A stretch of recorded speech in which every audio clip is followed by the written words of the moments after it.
I want to share with you the creepiest experience of my life. It is something that happened to me a few years ago, and even though time has passed, the memory is still sharp in my mind. Whenever I think about it, I feel the same chill running down my spine, the same fear tightening my chest. It all started on a cold November night. I had just moved into a small apartment by myself. It wasn't in a bad neighborhood, but it wasn't the best either. The building was old, with creaky wooden floors, peeling paint, and dim hallways that always smelled faintly of dampness. I had been living there for only 3 weeks when this happened.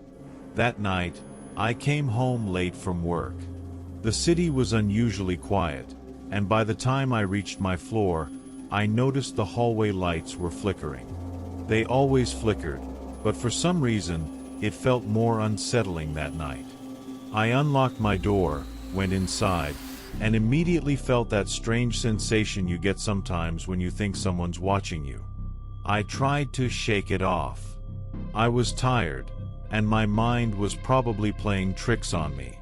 I heated up some leftovers, ate quickly, and then sat on the couch scrolling on my phone.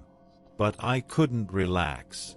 I kept glancing toward the window, half expecting to see someone's face pressed against the glass.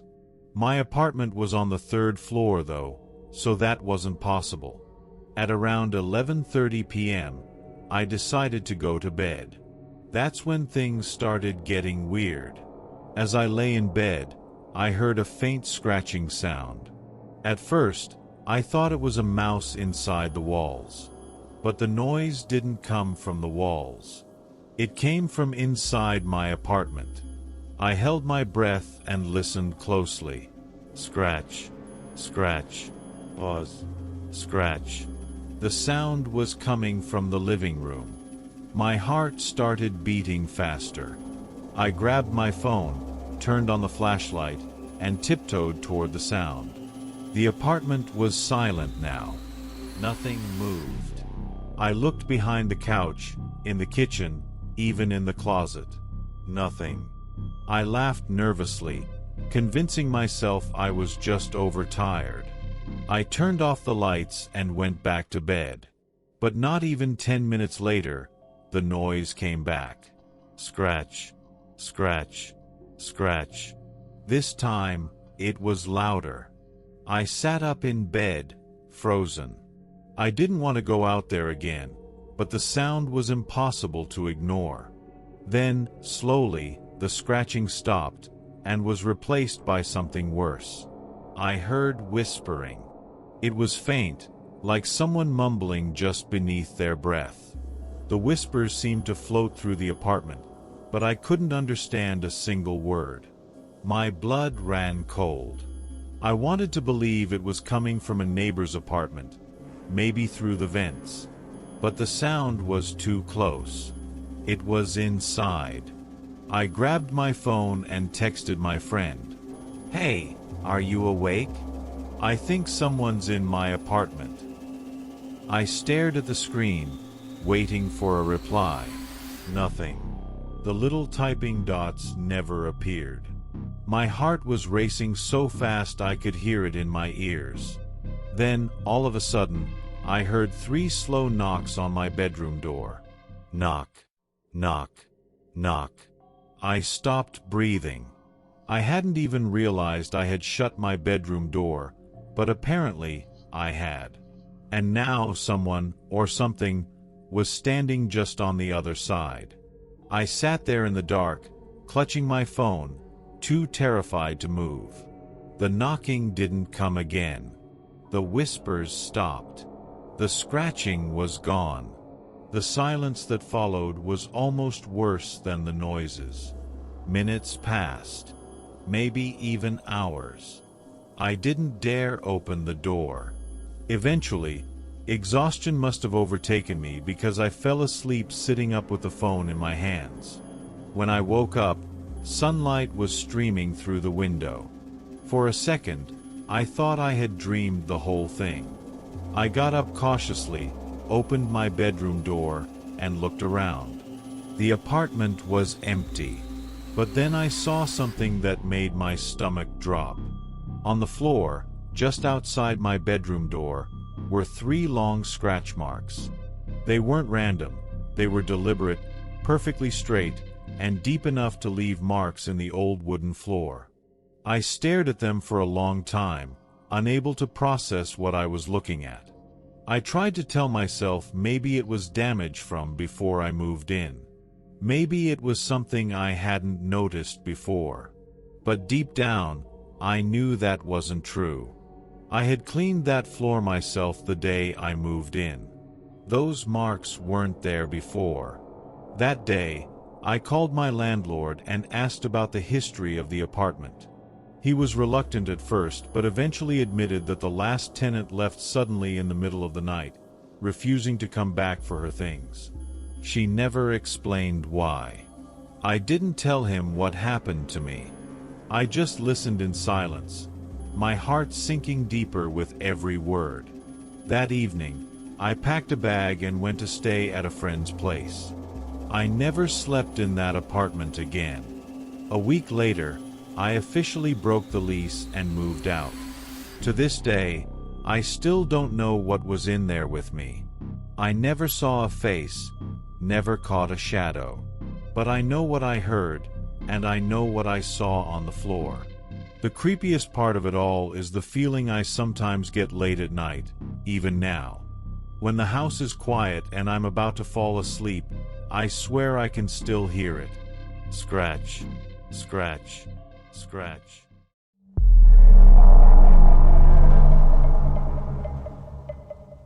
I've had many sleepless nights in my life, but there is one night I will never forget. It was the creepiest night I've ever experienced, and no matter how much time passes, the memory never fades. Even now, when I think about it, I feel a chill crawl up my back, as if I'm back there again. This happened about 4 years ago, when I was still living with my parents. Our house wasn't old or haunted looking. It was just a normal 2-story suburban home on a quiet street. I had the attic bedroom, which I loved because it gave me privacy. But that also meant I was the farthest away from everyone else. That night was like any other Friday night. My parents had gone to bed early, and I stayed up late playing games on my laptop. The glow of the screen was the only light in my room. Outside, the wind was blowing hard, and every now and then, the branches of the tree near my window would scratch against the glass. At around 1:30 in the morning, I finally shut off my laptop and climbed into bed. I remember how still the night felt when I turned everything off. The silence pressed against my ears. I lay on my back, staring at the dark ceiling, just listening to the faint hum of the house. And then it started. I heard footsteps. At first, I thought it was my dad going downstairs for water. But the sound wasn't coming from below me. It was coming from right above me. That didn't make sense. I was already in the attic. There was nothing above me except the roof. The footsteps were slow and heavy, dragging across the ceiling. Thep, thep, thep. My heart started beating faster. I held my breath and listened. For a moment, I convinced myself maybe it was just the wind making the roof creak. But then the footsteps stopped, right above my bed. I froze. My eyes were wide open, but I couldn't see anything in the dark. I didn't move a muscle. I just stared at the ceiling, waiting. After a few seconds, the sound started again, moving slowly toward the far corner of the attic roof, then back again. Back and forth. Back and forth. That's when I realized something even more terrifying. The footsteps weren't muffled, like you'd expect if they were coming from outside on the roof. No, they were sharp, clear, and heavy. They were inside. Inside the attic. Inside my room. I wanted to scream, but my throat felt locked shut. I pulled the blanket tighter around me like a child, hoping somehow it would protect me. The sound stopped again, this time near the small attic door on the side wall. It was a square wooden door that opened into the crawl space where insulation and old boxes were stored. I had always hated that little door, even in daylight. Now, in the dark, I couldn't stop staring at it. Minutes passed. The silence was unbearable. I started to think maybe I had imagined the whole thing. Maybe I was just too tired, and my mind was playing tricks on me. Slowly, I turned over and tried to force myself to sleep. And that's when I heard it. A whisper. It was faint, so faint that at first I thought it was the wind sneaking through the cracks of the house. But the more I listened, the clearer it became. It wasn't random noise. It was a voice. It was coming from the crawl space. I couldn't understand the words, but it was definitely whispering, low and urgent, like someone was speaking right through the attic door. I sat up in bed, shaking. My phone was on the nightstand. I grabbed it and turned on the flashlight, pointing it at the door. The whispering stopped immediately. The silence that followed was worse than the sound itself. I stared at the door for what felt like hours, my heart thundering in my chest. I thought about waking my parents, but I was too scared to move. Eventually, I slid back under my blanket and left the flashlight on, clutching my phone in both hands. At some point, I must have dozed off, because the next thing I remember was opening my eyes and seeing my flashlight had gone out. The phone battery had died. My room was pitch black. And that's when I realized I wasn't alone. I could hear breathing. It was slow, heavy breathing, not mine. The sound was close, too close. It was coming from the corner of my room. I stayed perfectly still, my body stiff with fear. The breathing grew louder, like whoever it was had stepped closer to my bed. I didn't dare move. My eyes strained in the darkness, but I couldn't see anything. Then, out of nowhere, I heard 3 distinct knocks. Knock, knock, knock. They came from inside the crawl space door. That was it for me. I jumped out of bed and ran down the stairs as fast as I could, my heart pounding so hard I thought it would burst. I barged into my parents' room, out of breath, trying to explain what happened. My dad grabbed a flashlight and went up to check the attic. When he came back down, his face was pale. He didn't say much, just told me to sleep downstairs on the couch for the night. But the next day, I overheard him telling my mom what he found. The crawl space door was open.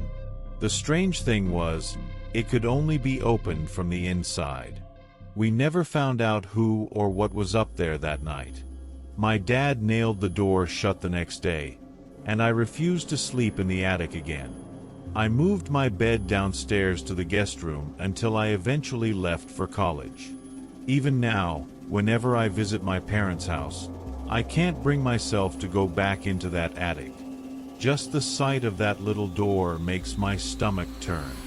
And sometimes, late at night, when the house is quiet, I swear I can still hear it, whispering and breathing, waiting for me to come back.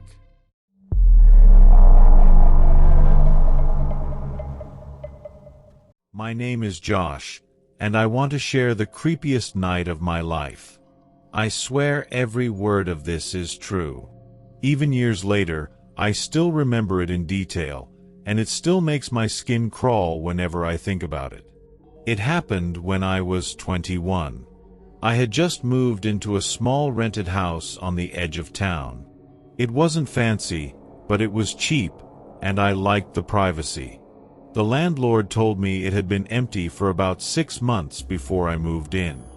I didn't think much of it at the time. The house was old, with wooden floors that creaked when you walked, and a narrow hallway that always seemed darker than the rest of the place. There was also this one room at the end of the hall that gave me strange feelings, like someone was always standing just inside, watching. I used it for storage and kept the door shut. The night I'm talking about started off normal.